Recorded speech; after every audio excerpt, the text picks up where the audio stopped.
Nah, tentunya instrumen yang dinamakan observasi atau kuesioner itu memang pertanyaannya ya cuman seperti ini. Jadi kita nggak usah takut ketika kita harus CAT pada seleksi P3K Guru di tahun 2023 ini nanti untuk P2 dan juga P3 yang terdiri dari THK2 dan juga guru sekolah negeri masa kerja lebih dari 3 tahun akan mengikuti seleksi dengan menggunakan mekanisme seleksi CAT yang diadakan oleh Panselnas, tentunya dengan materi yang nanti akan disesuaikan dengan soal observasi ya.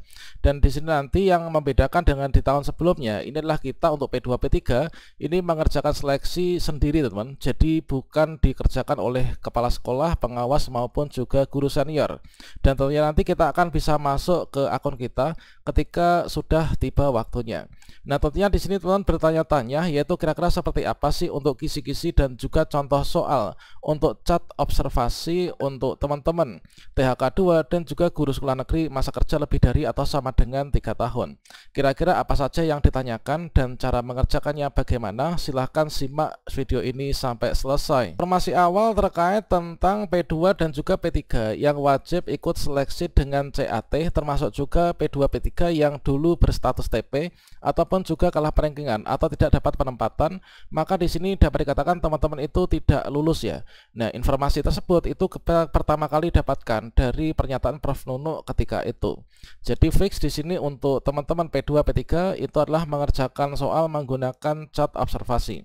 Nah, hal tersebut itu sama halnya dengan yang telah dituangkan pada mekanisme seleksi P3K Guru tahun 2023, yaitu untuk P2 dan juga P3 yang terdiri dari THK2 dan juga guru sekolah negeri masa kerja lebih dari atau sama dengan 3 tahun ini nanti seleksi menggunakan CAT.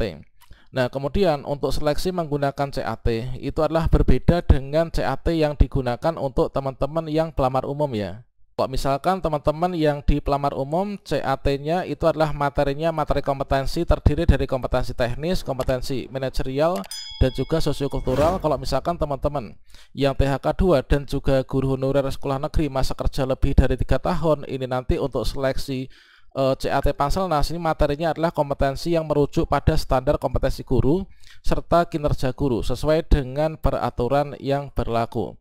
Nah, dapat kita simpulkan bahwa terdapat beberapa fakta terkait tentang seleksi untuk teman-teman yang P2 dan juga P3.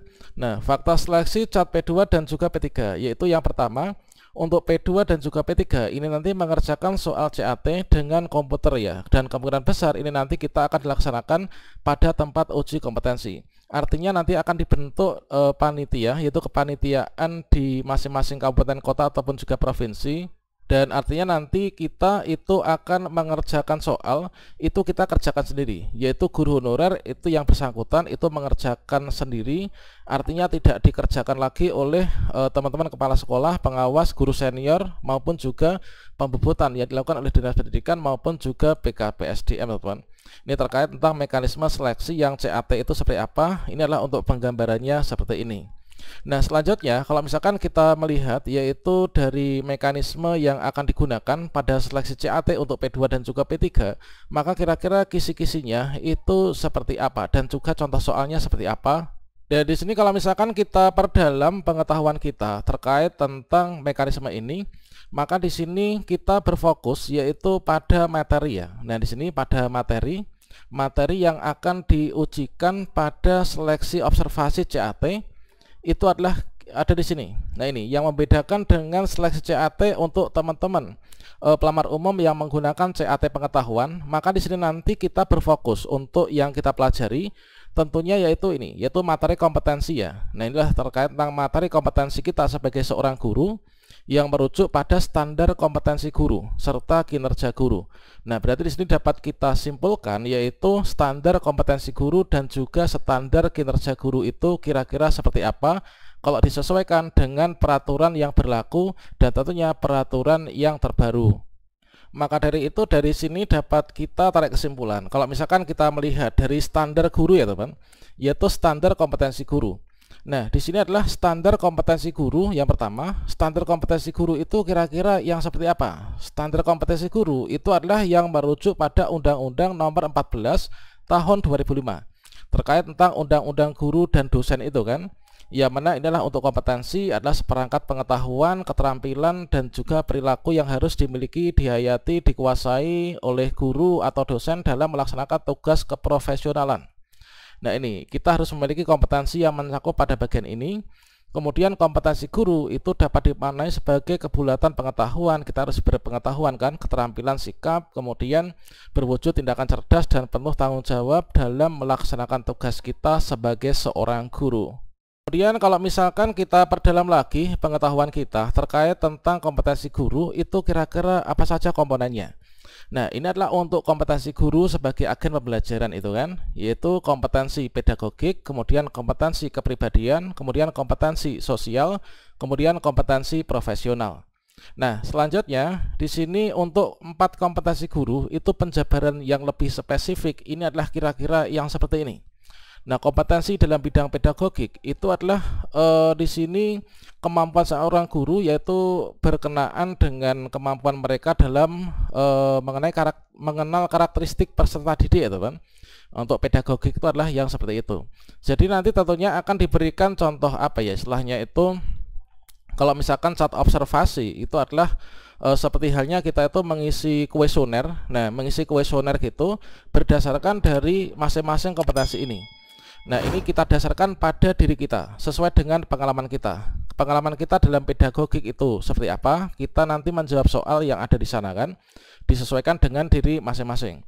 Kemudian kompetensi kepribadian. Ini adalah karakter yang diharapkan muncul dalam kepribadian adalah jujur, kemudian berakhlak mulia dan lain sebagainya. Punya etos kerja tinggi gitu kan.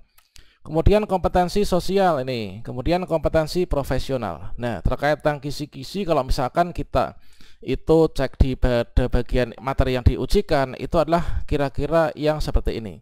Dan selanjutnya, kira-kira untuk contoh soal observasi cat P2 dan juga P3, kalau misalkan kita melihat kisi-kisi yang seperti itu tadi, kira-kira seperti apa penggambarannya.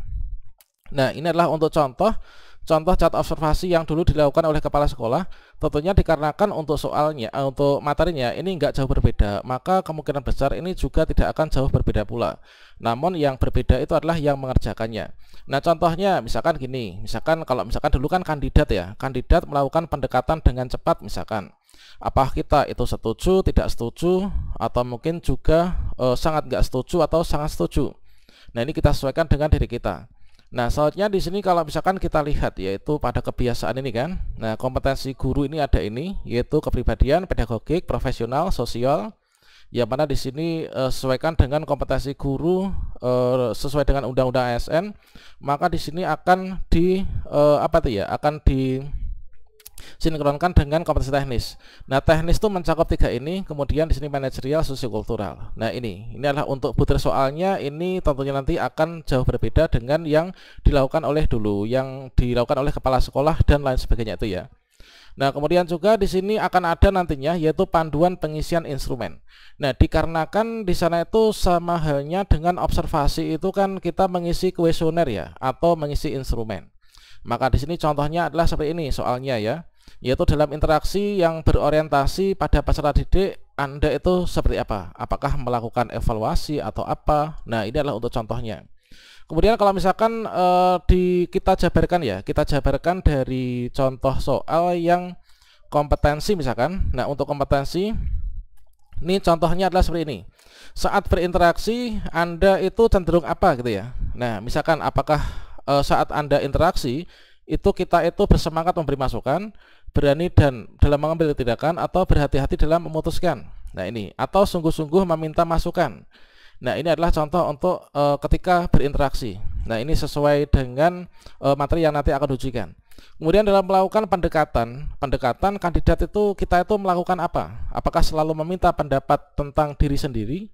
Kemudian apakah mencatat kekurangan atau meminta masukan untuk perbaikan individu secara berkesinambungan, refleksi bersama serta meminta masukan. Nah, kemudian dalam menjaga pendekatan, kandidat itu menunjukkan perilaku yang seperti apa? Apakah sering melakukan refleksi, sering berkomunikasi, sering mencatat, ataukah sering meminta masukan? Inilah untuk contoh soal yang kompetensi ya. Kemudian contoh soal yang kategori kinerja misalkan. Ini kita sebagai seorang guru itu melakukan pendekatan dengan cepat ya. Apakah ini kan ini idealnya gitu kan. Nah, kandidat itu seorang guru itu melakukan pendekatan dengan cepat.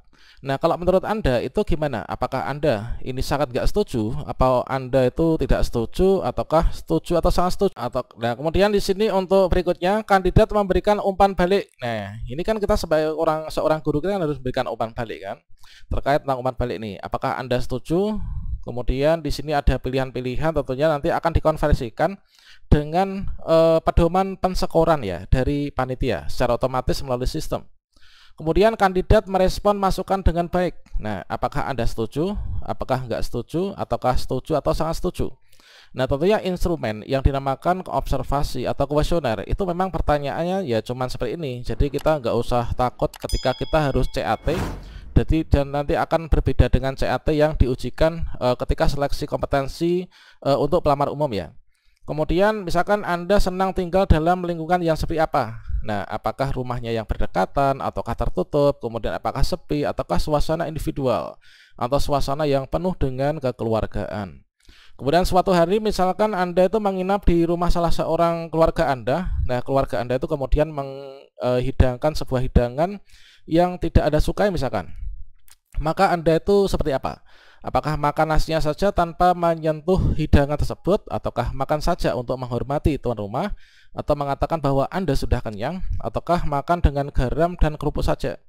Nah, jujur dan tidak mau makan. Nah, ini teman. Kemudian ketika banyak anggota tim kerja Anda itu berbeda agama dengan Anda, maka Anda seperti apa sikapnya? Apakah sikap toleran dan hormat sesama, menjaga jarak dengan mereka, atau waspada dalam bersikap, ataukah kita itu khawatir ya jika ucapan Anda itu dapat menyinggung mereka, ataukah meminta atasan Anda untuk memindahkan Anda ke tim kerja yang lain?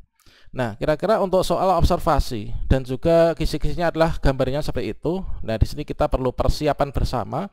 Dan tentunya kita harus menghadapi seleksi ini dengan optimis ya. Dan saya doakan juga semoga teman-teman P2 P3 semua bisa lulus ya di tahun 2023 ini.